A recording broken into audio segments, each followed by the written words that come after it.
Sema ya kwamba wale watoto walifanya mitihani.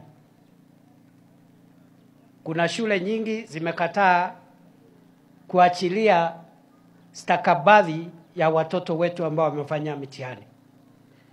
Wewe ukiwa principal ambaye unaendelea kukaidi amri ya serikali ya Kenya, nataka niseme ya kwamba unahatarisha kazi yako. And we mean business. All principals, head teachers, heads of educational institutions must release, and I say must release, certificates of all the children of Kenya. Alafu tuwache tukifuatilia mambo ya madeni. And it is not a joke. Najua waziri amesema, mimi nimesema kama naibu wa rais, rais amesema. It is not an option. We are not requesting you. We are directing all heads of institutions to release certificates for the children of Kenya. And then we can follow up about the issue of payment of fees arrears as a separate issue.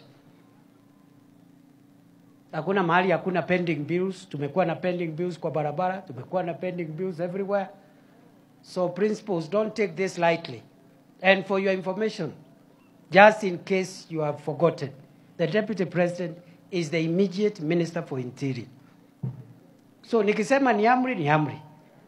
Na naongea kwa niaba ya rais na kwa niaba ya serikali. Principals, let's not play monkey games. Na najua kuna wengine wajeuri. Please, mama, baba ya mtoto, mwalimu ambaye amekataa na principal, report to your assistant chief. Let us know. Tujue kama Kenya iko na serikali ngapi. Serikali ya Kenya ni moja. So mngetaka watoto wetu wapate certificate.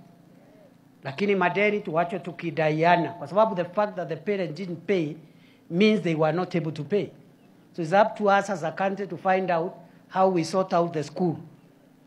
Sasa kukataa na certificate inasaidia shule namna gani? Na huyo mtoto hata hayuko hapo.